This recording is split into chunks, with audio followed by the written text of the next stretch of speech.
شرک کی تعریف بتا رہا ہوں۔ انہوں نے شرک کی تعریف نہیں بتائی، صرف مشرک بنایا، اور مشرک بنانے کی ایسی فیکٹری کھولی کہ آپ تعجب کرو گے یار، بہشتی زیور اشرف علی تھانوی صاحب نے لکھی، عورتوں کی نہیں لکھی، اس میں شرک اور کفر کا بیان، اور اس میں لکھا کہ اگر کسی نے صحرا پہن لیا شادی کے دن تو یہ بھی شرک ہے۔ اب بتائیے کتنوں کی یہاں مجمع میں بہت ساروں کی شادی ہوئی ہے، کتنے لوگ ہیں جنہوں نے صحرا پہنا تھا شادی کے دن؟ ہاتھ اٹھائیے۔ ابھی جتنوں نے ہاتھ اٹھائی ان میں سے کوئی مسلمان نہیں بچا، ان کی نمازیں کسی کام کی نہیں، ان کے روزے کسی کام کے نہیں، اللہ کو ماننا کسی کام کا نہیں، رسول کو ماننا کسی کا کام۔ پاپ یہ کیا کہ چند پھولوں کی لڑیاں کیا لگا لی، شادی کے دن مشرک ہو گئے۔ کتنا آسان ہے اسلام سے نکالنا۔ چلو بھائی سہرا تو چند لوگوں نے ہاتھ اٹھایا، کچھ لوگ شرما شرمی میں نہیں اٹھا رہے تھے، حالانکہ چہرے بتا رہے کہ وہ بھی شادی شدہ ہے۔ لیکن پورے مجمع میں بتاؤ بھائی سیویاں عید کے دن کتنوں نے کھائی ہے؟ کیا سب نے کھائی ہے؟ تو پورے مجمع میں ایک بھی پھر مسلمان نہیں۔ تذکرۃ الاخوان کتاب کا نام سنے، تذکرۃ الاخوان، مولوی اسماعیل دہلوی لکھتا ہے جس نے عید کے دن سیوائی کھائی اس نے شرک کیا۔ اب ان پوچھو ان بیوقوفوں سے، مر گئے یہ لوگ تو اب مر کر مٹی میں مل گئے، زندہ ہوتے تو میں پوچھتا کہ سیوائی کھانا کیسے شرک ہے؟ تو شرک تو وہ ہے جو خدا کی ذات میں شریک ہو جائے، خدا کی صفات میں شریک کیا جائے۔ تو کیا تم یہ مانتے ہو کہ سیوائی کھانا خدا کی صفت ہے؟ کیا رب سیوائی کھاتا ہے کہ بندے نے کھایا شریک ہو گیا اور مشرک ہو گیا؟ ان کو خود نہیں پتا بیچاروں کو۔ میں چیلنج سے کہہ رہا ہوں کہ کسی بھی غیر مقلد کو کل آپ پکڑیے، چلر آدمی کو نہیں، ان کے باپ کو پکڑیے، ان سے کہنا مولوی صاحب شرک کی تعریف بتائیے،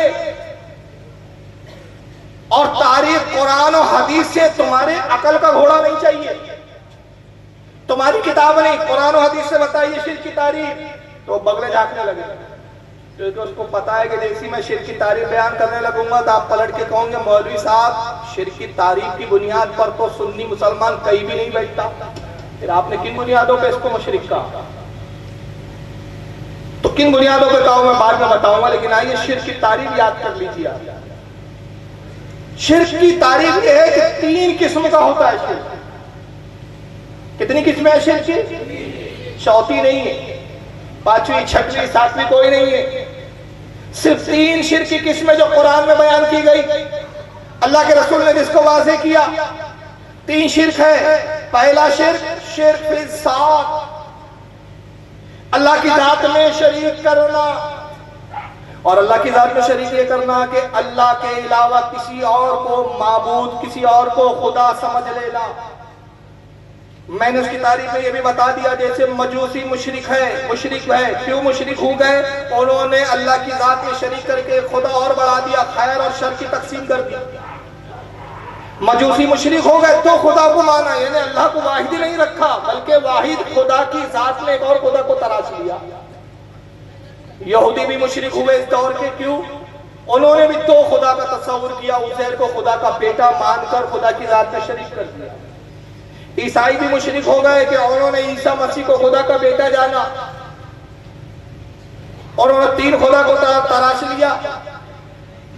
اور مشرکین نے کیا کیا؟ اللہ کو چھوڑ کر جتنے معبود تراشے ان کو بھی عبادت کے لائق سمجھا، انہیں بھی سجدے کے لائق سمجھا، ان کی بھی عبادت کی، ان کی بھی پوجا کی۔ تو پہلا شرک ہوتا ہے شرک فی الذات، اللہ کی ذات میں شریک کرنا۔ دوسرا شرک آتا ہے شرک فی الصفات، اللہ کی صفتوں میں شریک کرنا، یہ ماننا کہ جتنی طاقت و قوت، صفات یہ ہے کہ اس کی صفاتوں میں شریک کرنا، اللہ کے لیے ساجیدار رشتہ دار ٹھہرایا۔ خدا کے لیے بیوی مان لینا، خدا کے لیے بیٹیاں تراشنا، خدا کے بیٹے ماننا۔ یہودیوں نے کہا عزیر خدا کا بیٹا، عیسائیوں نے کہا عیسیٰ مسیح خدا کے بیٹے، اور مشرکین نے کہا کہ جتنے ہمارے معبود ہیں یہ خدا کی بیٹیاں ہیں، جتنے جنات ہیں یہ سب خدا کے بیٹے ہیں، جتنی جنیات ہیں یہ خدا کی بیٹیاں ہیں، فرشتے خدا کی بیٹیاں ہیں۔ انہوں نے نعوذ باللہ من ذالک فرشتوں کو بھی خدا کا بیٹیاں کہا، جناتوں کو خدا کا بیٹا اور بیٹیاں مانا، معبودوں کو خدا کی بیٹیاں ڈکلیئر کیا، اللہ کے لیے ساجیدار ٹھہرائے۔ انہوں نے اللہ کی ذات میں اللہ کی صفات میں شریک کیا اور مشرک ہو گئے۔ تیسرا شرک آتا ہے شرک الافعال، اللہ کے کاموں میں شریک کرنا، کسی کے بارے میں یہ عقیدہ رکھنا کہ جس طرح اللہ جس کام کے کرنے پر قادر ہے وہی کام یہ بھی کر سکتے ہیں، جتنی طاقت و قوت خدا میں اتنی ہی طاقت ہمارے معبودوں میں ہے، ہمارے معبود اگر راضی نہ ہو، ان کی مرضی نہ ہو تو خدا بھی ان کی مرضی کے بغیر کچھ نہیں کر سکتا۔ مشرکین کا یہی عقیدہ رہا، انہوں نے کہا آسمان سے جو پانی برستا ہے یہ اللہ برساتا ہے، یہ آسمان کا خدا ہے۔ زمین میں پانی جذب ہوا، فصلوں کو اگانا، فصلوں کو پیدا کرنا، فصلوں کو لہلانا، فصلوں کو فائدہ مند بنانا، یہ ہمارے زمین کے خداؤں کا تھا۔ مرد عورت سے قریب ہوا، نطفہ عورت کے رحم میں قرار پکڑا، یہ مرحلے تک جو کچھ مراحل تھے، جتنے کام تھے آسمان کے خدا کے، اب یہ بچہ دنیا میں آئے یا نہ آئے یہ ہمارے زمین کے معبودوں کا ڈپارٹمنٹ ہے، یہ خدا کی طاقت و قوت میں برابر ہے۔ یہ تھا شرک الافعال۔ اور تین کے علاوہ چوتھا پانچواں کوئی شرک ہی نہیں ہے۔ یاروں نے لوگوں کو مشرک بنانے کے لیے، مسلمانوں کو مشرک بنانے کے لیے اپنی طرف سے شرک کی قسمیں تراش ڈالی، اور قسمیں تراش کے کہا کہ دیکھو صحرا پہنا تو مشرک، سیوائی کھائی تو مشرک، فاتحہ دلایا تو مشرک۔ ان سے پوچھو کہ قرآن میں یہ جو تم شرک کی کیٹیگریاں بتا رہے ہو، صحرا پہننا، یہ کرنا، یہ کہاں ہے؟ تو وہ ان کو بھی نہیں معلوم۔ آئیے تینوں شرک قرآن میں کہاں کہاں آئے میں بیان کر دیتا ہوں۔ پہلا شرک، شرک ذات، خدا کے علاوہ کسی اور کو معبود جاننا، اس کو عبادت کے لائق سمجھنا۔ پارہ نمبر 19 سورہ شورى آیت نمبر 98 معاف کیجیے۔ اللہ رب العزت فرماتا ہے مشرکین کو شرک بتا رہا کہ مشرکین قیامت کے دن کہیں گے تاللہ ان کننا لفی ضلال مبین اذ نسویکم برب العالمین، اللہ کی قسم ہم تو کھلی گمراہی میں تھے، ہم تو کھلے طور پر گمراہ تھے کہ ہم نے اپنے معبودوں کو رب العالمین کے برابر سمجھ لیا۔ یہ ہے شرک الافعال۔ ہم نے طاقت میں اپنے معبودوں کو خدا کے برابر سمجھا، ہم نے قوت میں، کاموں کی تدبیروں میں اپنے معبودوں کو خدا کے برابر سمجھا، اور آج قیامت کے دن، آج روز حشر ہم پر کھل رہا ہے کہ ہم تو کھلی گمراہی میں تھے۔ تو اللہ فرما رہا ہے کہ مشرکین اپنے شرک کا اظہار خود کریں گے، خود اپنے شرک کا اعلان کریں گے اور کہیں گے تاللہ، اللہ کی قسم، ان کننا لفی ضلال مبین، خدا کی قسم، اللہ کی قسم، ہم تو بہت بڑی کھلی گمراہی میں تھے، اذ نسویکم برب العالمین، کہ ہم نے ان باطلانے معبودوں کو، ان پتھروں کے معبودوں کو، ان لکڑی کے معبودوں کو طاقت و قوت میں رب العالمین کے برابر سمجھ لیا تھا۔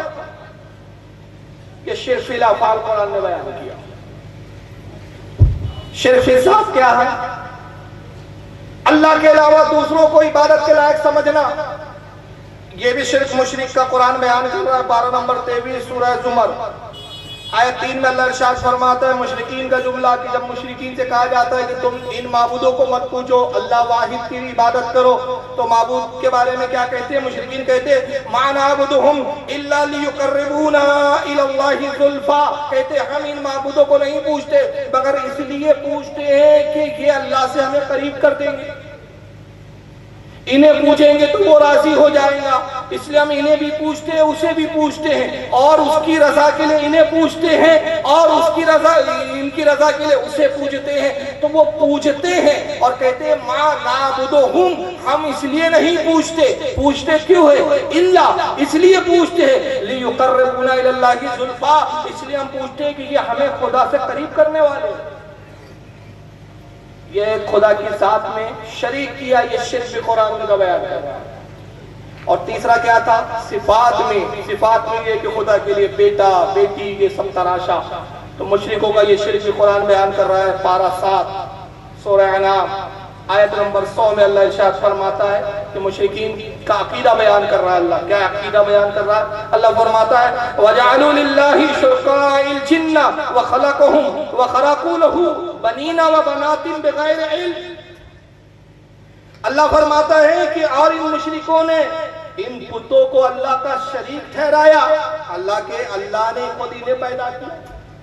یہ بتوں کا خالق بھی اللہ ہے، یہ پتھروں کا خالق بھی اللہ ہے، یہ پتھر کو بھی اللہ نے پیدا کیا، انہوں نے بتوں کو خدا کا شریک، اللہ کا شریک ٹھہرا لیا، حالانکہ اللہ نے ان کو پیدا کیا۔ اور یہی نہیں بلکہ کیا کیا، وَخَرَقُوا لَهُ بَنِينَ وَبَنَاتٍ بِغَيْرِ عِلْمٍ، اور اللہ کے لیے ان بتوں کو کیا کہا، خدا کا بیٹا اور بیٹیاں ڈکلیئر کر دیا، تراش لی اللہ کے لیے بیٹے اور بیٹیاں، کہا کہ یہ معبود خدا کے بیٹے اور بیٹیاں ہیں۔ اور پھر اللہ آگے رد کرتا ہے، ان کا فرماتا ہے سبحانہ تعالی عما یصفون، پاک ہے اللہ کی ذات ان عیبوں سے جو مشرک اس پر لگاتے ہیں۔ اس کا کوئی بیٹا نہیں، اس کی کوئی بیٹی نہیں، اور یہ جتنی جامع توحید کی تعریف ہے، تینوں چیزیں قرآن نے سورہ اخلاص میں بیان کر دی۔ اللہ فرماتا ہے قل هو اللہ احد، اے حبیب فرما دے اللہ ایک ہے، اللہ الصمد، وہ بے نیاز ہے، اس کو کسی کی پرواہ نہیں، کسی کا محتاج نہیں، کسی کی مدد کی اس کو ضرورت نہیں، کسی کی ہیلپ کی اس کو ضرورت نہیں، اللہ الصمد، وہ بے نیاز ہے، لم یلد ولم یولد، نہ اس نے کسی کو چنا، نہ وہ خود چنا گیا، نہ وہ کسی کا بیٹا، نہ کوئی اس کا بیٹا، لم یلد ولم یولد ولم یکن لہ کفوا احد، اور نہ کوئی اس کا ساجیدار ہے، نہ کوئی اس کا جوڑی دار۔ پوری جامع تعریف قرآن نے سورہ اخلاص میں توحید کی بیان کر دی۔ اب تین کے علاوہ چوتھی نہیں، اور یہ میں نہیں کہتا بلکہ ایک بہت بڑی ذات کا میں نام لے رہا ہوں جس کی تفسیر خود وہابیوں نے سعودیہ سے چاہتی ہے۔ اس ذات کا نام ہے حضرت امام عبداللہ انصاری القرطبی رضی اللہ تعالیٰ عنہ، جن کی مشہور زمانہ قرآن عظیم کی تفسیر الجامع لأحکام القرآن، جس کو تفسیر قرطبی کے نام سے جانا جاتا ہے، اس کے اندر امام قرطبی فرماتے لوگوں تین کے علاوہ چوتھی قرآن نے کوئی شرک کی قسم بتائی ہی نہیں۔ اب جو چوتھی، پانچویں، چھٹویں جو بھی شرک کی قسم اس کے علاوہ بتاتا ہے تو وہ لوگوں کو مشرک نہیں بنا رہا ہے بلکہ خود کفر اور شرک کر رہا ہے، اس لیے کہ وہ ایک نیا اسلام گڑھ رہا ہے۔ یہ تین شرک کی میں نے تعریف آپ کے سامنے رکھی۔